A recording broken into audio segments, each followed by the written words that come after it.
নবী সাল্লাল্লাহু আলাইহি ওয়াসাল্লাম কাবা ঘরে নামাজ পড়ছেন। আবু জেহেল নাম শুনেছেন? আবু জেহেল দেখে ফেলেছে, এসে নবী সাল্লাল্লাহু আলাইহি ওয়াসাল্লামকে আঘাত করেছে, একটা ঘুষি দিয়েছিল।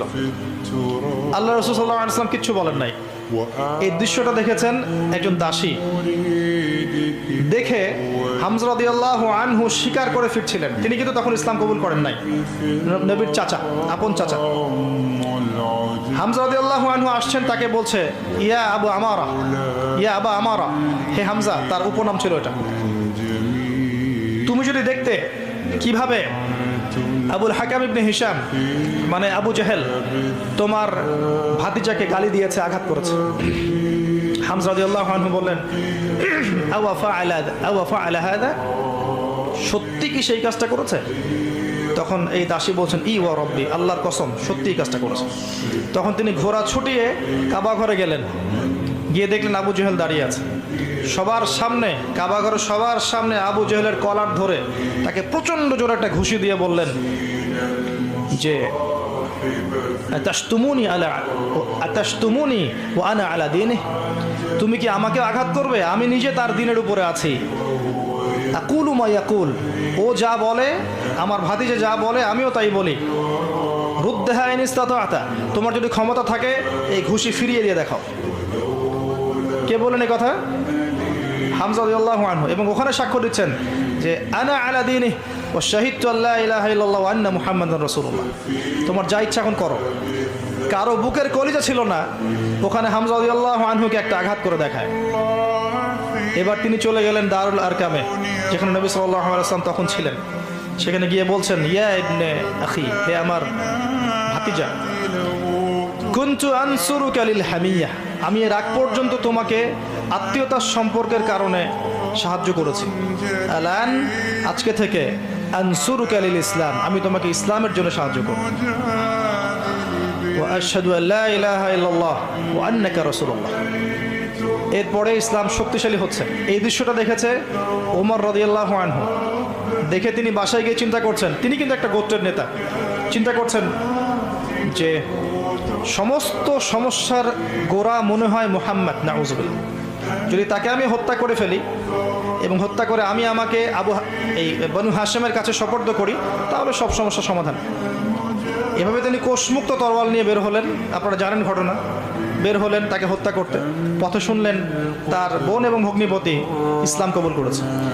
ওখানে গেলেন, দরজার বাইরে থেকে শুনছেন কোরআনের আওয়াজ শোনা যাচ্ছে। কোন সূরা? তাহা, মা আনজালনা আলাইকাল কিতাবা লিতাশকা, মা আনজালনা আলাইকাল কুরআনা লিতাশকা ইল্লা তাযকিরাতান লিমান ইয়াখশা তানজিলাম মিম্মান খালাকাল আরদা ওয়াস সামাওয়াতি উলা আর রহমান আলাল আরশি ইস্তাওয়া। এই সূরাটা পড়তে লাগলেন। একটা পর্যায়ে তার চোখ দিয়ে দরদর করে পানি পড়তে লাগলো। তিনি শিক্ষিত যুবক ছিলেন। আরবে তখন খুব কম যুবক পড়াশোনা করতে জানতো, হয়তো 12 জন বা 14 জন, তার মধ্যে উনি একজন ছিলেন। তিনি বুঝতে পারলেন যে এটা আল্লাহর কালাম, এটা মানুষের লিখিত কোনো কাব্য নয়। তিনি তখন তার বোনকে বলছেন ইয়ামবাগি লিমান ইয়াকুলু হাদা, যে সত্তা এভাবে কথা বলতে পারে, আল্লা ইউবাদা মাআহু গায়রা, এটা শোভা পাবে না যে তার সাথে অন্য কারো ইবাদত করা হোক। খুজুনি ইলা রাসূলিল্লাহি ওয়া আসহাবিহি, আমাকে আল্লাহ রাসূল এবং তার সাহাবীদের কাছে নিয়ে চলো। আযহাবু ইলাইহি ওয়া আসলিমু, আমি সেখানে যাব এবং ইসলাম কবুল করব। তাকে নিয়ে যাওয়া হলো। হামজা রাদিয়াল্লাহু আনহু দেখলেন কোষমুক্ত তরোয়াল নিয়ে তিনি বাইরে, তাকে ভিতরে ঢুকালেন। ঢুকিয়ে বললেন যে আলা তানতাহি হাত্তা ইউনজিলাল্লাহু বিকা কারিয়া, তুমি কি ততদিন পর্যন্ত শান্ত হবে না যতক্ষণ আল্লাহ পাক তোমার উপরে কোনো শাস্তি নাজিল না করছেন? রাসূল সাল্লাল্লাহু আলাইহি ওয়াসাল্লাম তাকে ছাড়তে বললেন। তিনি আসলেন। আমাদের নবীজি কিন্তু আগেই দোয়া করেছিলেন, আল্লাহ দুইজন ব্যক্তির মধ্যে একজনকে আল্লাহ তুমি হেদায়েত দাও, দিয়ে ইসলামকে শক্তিশালী করো, হয় আবু জেহেল, আবুল হাকাম ইবনে হিশাম, অথবা ওমর ইবনে খাত্তাব। ওমর রাদিয়াল্লাহু আনহু স্বচ্ছ সাদা মনের মানুষ ছিলেন, পবিত্র মনের মানুষ, ফ্রেশ।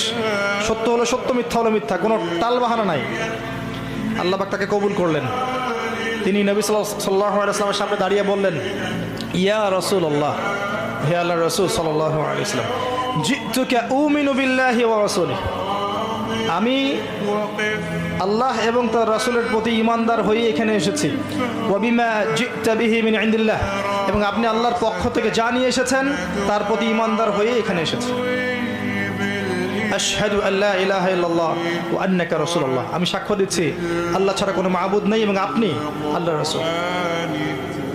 এরপরে তিনি এক একজন মক্কার বড় বড় কাফেরের বাসায় গিয়ে নক করতে লাগলেন যে, তোমরা কি জেনেছো আল আলিম চান্নি কাদ আসলাম, তুমি কি জেনেছো আমি ইসলাম কবুল করেছি?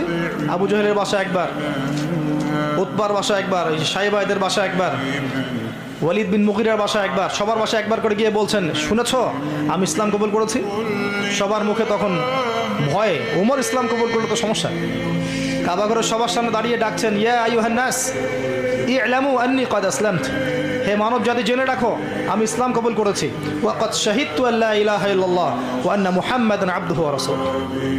এরপরে তাকে মারা শুরু হলো।